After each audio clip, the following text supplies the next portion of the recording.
des maths, bienvenue sur cette nouvelle vidéo. Aujourd'hui c'est un peu spécial, ça va pas être un vlog, tout simplement parce que j'ai redécouvert un logiciel qui s'appelle Obsidian et qui est incroyable. Surtout si tu écris, je pense que c'est topissime. Tout simplement parce que c'est quelque chose qui est gratuit et t'as beaucoup de parties différentes en fait dans le logiciel.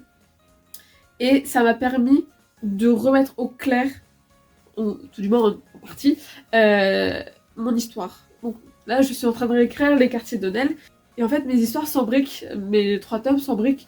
Il y a des éléments qu'on va retrouver dans chaque histoire et qui font en fait un écoulement. Mais j'avais tout en papier et c'était pas très clair de qui était où. Parce que j'ai 5 quartiers au total et je savais pas en fait. Bref, c'était compliqué. Mais là, je me suis dit, vas-y, je reprends tout au clair, je reprends tout bien comme il faut, et je vois vraiment où je vais avec chaque quartier. Et ça m'a tellement aidé. Là, j'ai toujours pas terminé parce que ça prend quand même pas mal de temps à faire, mais franchement, c'est une dinguerie. Si jamais tu veux faire des frises chronologiques ou si t'as besoin de carte mentale, c'est incroyable. Obsidian, j'avais vu une vidéo TikTok, si jamais je la retrouve, je te la mets quelque part, où on voyait en fait un grand point et donc des points qui sont reliés. J'ai pas réussi à faire ça. Donc si jamais tu connais Obsidian, n'hésite pas à me dire. Mais là, j'ai juste retrouvé l'aspect, en fait, tableau blanc, on va dire ça comme ça, avec lequel tu peux faire des cases et tout, et des lignes. Ça me va. C'est incroyable. Et donc, pendant cette vidéo, je vais essayer de tout reprendre au propre. Pour essayer de vraiment voir chaque élément, où est-ce qu'ils vont, etc. Et je vais te mettre des plans un petit peu de comment ça se passe, à quoi ça ressemble Obsidian et comment ça fonctionne. Et voilà, j'espère que la vidéo va te plaire, elle va être très courte, mais voilà, si jamais tu écris ou que tu as besoin de mettre des idées au clair avec une carte mentale ou autre, n'hésite pas, Obsidian, c'est... En tout cas, à titre personnel, je trouve ça super et je pense que ça m'a bien sauvé là, pour le coup. Je vais te reprendre pour te montrer un peu l'interface d'Obsidian, comment ça fonctionne et tout. Je te montre ça tout de suite. Alors, là, on va se retrouver donc, sur mon ordinateur. Et donc, pour commencer, je clique sur Obsidian. Bon, alors là, c'est donc ma carte en gros que tu peux voir là. Mais on va regarder donc ce qui se passe là sur les côtés. Découper Obsidian par des notes. Là, je vais prendre l'exemple de projet numéro 3, donc c'est les quartiers d'Honnel. Et donc, j'ai un grand fichier, donc projet numéro 3, j'ai un sous-fichier outline, perso, projet, etc. Et donc, dans chaque partie, je peux soit faire des notes comme ceci. Alors, mes notes sont vraiment très succinctes, mais elles ont le mérite d'être là. Ou alors, comme moi, là, donc j'ai créé un canevas, donc un tableau blanc sur lequel je peux donc mettre, faire mon petit oui là comme ça. Et donc j'ai plusieurs autres onglets, etc. par-ci par-là. Et donc j'ai vu qu'il y avait ça. Normalement c'était pour faire des liens, mais je ne comprends pas comment ça fonctionne, donc j'ai que des points. J'ai pas les liens, mais j'ai les points. C'est déjà un bon début, enfin un début en tout cas. Mais on va reprendre là, parce que je pense que c'est ça qui va le plus intéresser.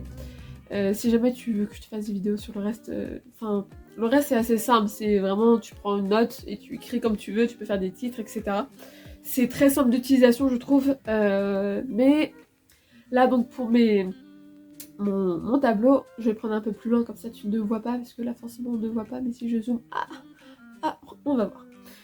Donc je vais prendre plus loin, donc là par exemple, on va prendre mes personnages, donc Alex, Lucas. Et si je veux que je remarque que c'est de la même famille, je peux mettre de la même couleur. C'est mieux si je clique bien là où il faut.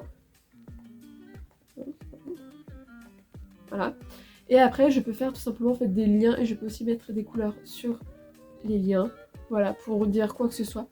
Et donc j'ai toute cette partie-là. Et c'est génial. Je n'ai pas encore testé une fois en hors connexion.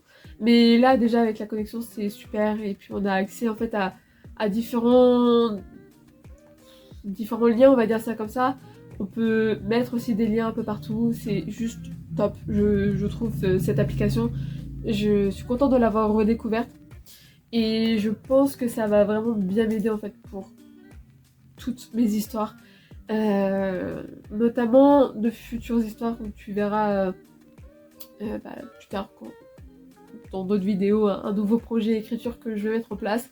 Mais franchement, ça m'a vraiment bien aidé. Là, c'est clairement pas fini. On peut voir juste le vert. C'est fini à peu près parce que c'est le premier tome des Quartiers d'Honnel. Mais le reste, non. Et juste un peu de bleu de temps en temps. Mais c'est tout. Et en vrai, je trouve que c'est très bien. Alors c'est peut-être pas très aéré, mais je préférais voir vraiment tout en globalité et après faire des narrations pour mieux visualiser, etc. Mais je pense que c'est déjà bien pour commencer. Si jamais je suis motivée, tu vas voir juste après, motivée surtout si j'ai le temps, tu vas voir juste après la fin en fait de ma construction de carte mentale magique. Parce que faut que je la finisse forcément, c'est quand même mieux pour savoir la suite des événements. Mais déjà ouais, je recommande à 1000% si jamais t'écris, tu sais pas trop comment faire pour avoir toutes tes idées, mais les relier aussi entre elles. Ça peut être aussi bien si jamais t'as plein d'idées, parce que je sais que là j'avais des idées, par exemple, Tatata va mourir, donc je l'écris, mais alors comment, le pourquoi du comment, compliqué. Parce que là j'ai pu marquer, en fait, dans cette histoire, donc j'ai mes 5 quartiers, et j'ai marqué juste derrière, en fait, leur objectif, on va dire ça comme ça. Par exemple, dans les quartiers d'Honnel, j'ai marqué que, actuellement, c'était une mauvaise personne qui était au pouvoir et qui voulait tout simplement assouvir son pouvoir et avoir vraiment une main de fer et avoir plus d'argent en fait pour pouvoir faire en fait tout en autonomie parce que c'est vraiment ce que veut Mathieu, être en autonomie dans son quartier. Mais j'ai fait ça en fait pour chaque quartier, ce qu'ils veulent, etc. Et après donc ça découle à des tensions, à ok, donc il y a ça qui est méchant, mais du coup, ils volent leurs activités, mais donc cette activité-là va avoir un lien avec un autre quartier. Enfin bref, c'est très pratique, je trouve, pour mettre tout au clair, pour tout dégager et avoir tout presque sur un papier. Et j'aime beaucoup. Je sais pas si je peux l'imprimer, je pense que si, mais je pense que ça va faire très brouillon parce que ça va être en A4. Et que bon, je suis pas sûre que ce soit très utile même pour moi. Et je pense que pour mes futures histoires, surtout quand c'est pas sur un seul tome, je vais utiliser Obsidian pour pouvoir tout planifier, etc. Et si jamais tu utilises, n'hésite pas à me dire, parce que je sais qu'il y a des manières d'utiliser Obsidian que je ne connais pas. Et je suis pas du tout contre pour apprendre de nouveau à utiliser Obsidian ou à bien l'utiliser, à l'améliorer. Là-dessus, il n'y a pas de souci. Moi, je te dis à la prochaine, normalement à dimanche prochain. En attendant, chill bien, écris bien. Potentiellement, teste donc Obsidian si tu peux, si tu as le temps, si tu as envie. Et je te dis à dimanche prochain. Salut!